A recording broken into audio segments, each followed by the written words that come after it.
Teachers who quit. When was the moment you realized that it wasn't for you? I had a 6-year-old pull a knife on me while screaming "I will kill you." This was the culmination of a lot of various incidents with the same kid. What was most infuriating was the parents claiming that they had the sweetest little boy and that we, the school, must be liars for saying otherwise. Eventually, he was transferred to a special school after we filed a report on the various incidents. I felt really bad for the kid because when he wasn't freaking out over something, he would be the sweetest guy ever, asking a ton of questions and participating in the activities. But he was highly prone to snapping into hysteria. The incident with the knife happened in this after-school setting where the kids go to play and have fun.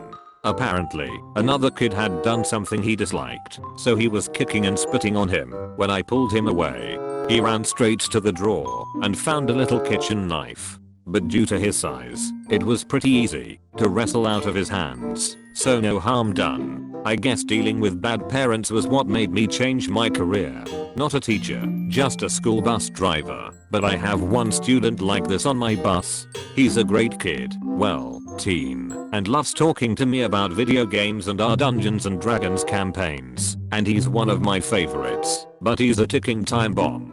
He used to ride a big bus, regular ed, but some kids were probably teasing him or something and he snapped, broke the broom handle in half, and tried to stab them with it. So he got put on my bus and sent to a special needs school. Really smart kid, with some mild speech and autism processing issues. But yeah, we have to keep a close eye on him when the other students start getting annoying, because he'll unbuckle and give them a good punch or two. I worked in a high needs behavior class. I got hit, punched, scratched, and spat on daily, but every day I went back and did my best for those kids. I was so battered and bruised that my husband wouldn't shop with me anymore because people would stare and sometimes even comment to him about him mistreating me. It was sickening, but I loved my job and every one of those kids. One day, I was called to the office to talk. It was Christmas time and things weren't great at home. And as anyone with kids knows, the holidays makes children especially high-strung. So things were also wild in the classroom. My boss said you seem awfully stressed, and I thought how nice it was of her for noticing. So I agreed that yes, I was struggling. She said you have 6 weeks to sort it out, or I'll have to let you go. I was crushed. It literally broke me. 6 weeks to get less stressed. How does that even work? I found myself just showing up to show up, and I realized that wasn't fair for me or for the kids. 6 weeks later, I got a call back to the office. I was congratulated on the amazing turnaround and sent back to class. I was baffled. I was more upset and stressed than ever, and they congratulate me more and more. I showed up to work just for the paycheck. One day I just decided whatever, I wasn't a teacher anymore. I was a robot fearful of showing any negativity. I quit that week. Never went back to teaching. When I realized that I was being more micromanaged every year, I expected a lot of oversight. When I was a new teacher, I actually had more people watching my every move and every word. After I had a master's degree and 15 years experience, I never had a single complaint. Parents and students loved me and even requested me. Administrators needing to justify their jobs were constantly in my classroom or calling pointless meetings to discuss pointless things. I spent less and less time teaching and more time filling out meaningless forms, responding to emails, and sitting through meetings. Gosh, this was so frustrating to see happen to my history teacher when I was a student. Great teacher, got really good exam results, students liked him, parents liked him, and he was involved in running several extracurricular groups, hockey team, debating, cadets, and he was a boarding house master.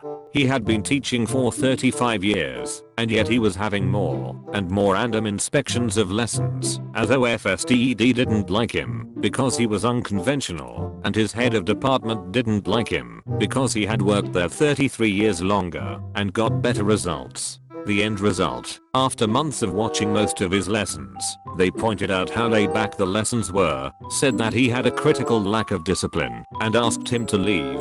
Meaning he lost his job, and, since he lived in the boarding houses, his home of the last 30 years. Not me, but my wife. She was an engineer at a good company on the East Coast. She left because she wanted more rewarding work. Soon after, she started doing clinicals at a school on the rough side of our hometown. She was the kind of student teacher who showed up early, ate lunch with the kids, stayed late, and followed up with parents. Anyway, some months in, she repeatedly had trouble with some students. They came from troubled homes and brought a lot with them into the class each day. She tried working with them one-on-one, working with the administration and the parents. More than one set of parents told her to stop calling, and the administration told her to send them to the principal's office, where they could sit all day and focus on the good kids. Eventually, the futility set in. She was the only one who cared.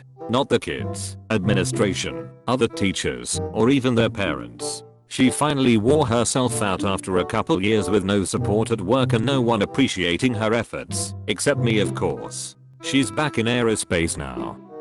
And the administration told her to send them to the principal's office, where they could sit all day and focus on the good kids. That's actually better than most schools. At my girlfriend's school, the admin's response was too bad, deal with it, until it rose to the point of having to call police. Touching students meant being fired, so the only recourse in fights was to call the police, even on kindergartners. The world needs more people like your wife.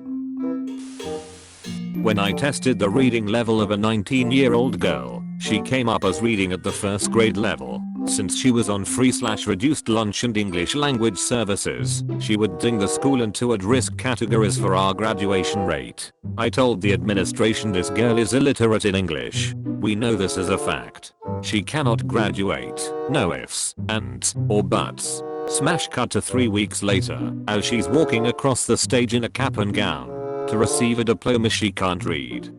Sat. At that point, I knew my job wasn't serving at-risk youths. It was playing a numbers game to bilk taxpayer money to prop up a failing system. No thanks. Yup. That was the saddest realization for me too.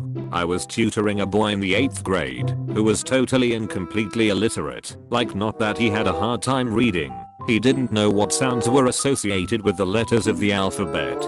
The thing is, this poor boy didn't have a learning deficiency or anything wrong with him. He just never learned. Lo and behold, a couple of months later, he was walking across the stage at his elementary graduation. I hate the system. This is one of the reasons I quit. This situation came up a lot. I'm teaching 1st grade, and in comes a student with no pre-reading skills whatsoever, and I'm supposed to get him to be an independent reader by the end of the year. Because he was so far behind, I spent the whole year trying to get him to comprehend all of the skills he's missing. We make a ton of progress, but he's nowhere near ready for 2nd grade come June. What should I do? Get him tested for special education services? I'll get told no. Testing doesn't begin until 2nd grade. Hold him back. Research says that he won't graduate if I do that. The admin fights it too. Let him move on. They aren't going to spend any time on pre-reading skills in 2nd grade, so he'll be doomed. So, I'll let him go on, with his record saying to get him tested upon entering 2nd grade. He gets to 2nd grade, and that teacher is told that they need data on him before they'll test him. A year's worth of my data and stuff doesn't count. So now it's the end of 2nd grade. He is still reading on a pre-K reading level, and they just now might see if there's a reason why. And this is called falling through the cracks. And whose fault is it? Why, mine, of course, because I somehow couldn't get 3 years worth of knowledge and skills into his head in 9 months, which means I'm a terrible teacher. Nepotism is a major problem in smaller school districts. Yes men, family members, and friends will get hired, as the school system is one of the better paying jobs in the county. All of this is done in return for loyalty, and not questioning if decisions are best for the kids. One of the bigger nails in the coffin was when I was pepper sprayed by the school resource officer after another teacher and I had broken up a fight and were sending students back to class. He sprayed it to disperse the crowd, spraying me and our female assistant principal in the face, also causing 3 students to have asthma attacks. For as little as I was being paid, I could find a safer place to work where people were less incompetent. Thanks for watching. If you enjoyed this video, please consider leaving a like and subscribing for more videos like this. Don't forget to leave your stories in the comments below.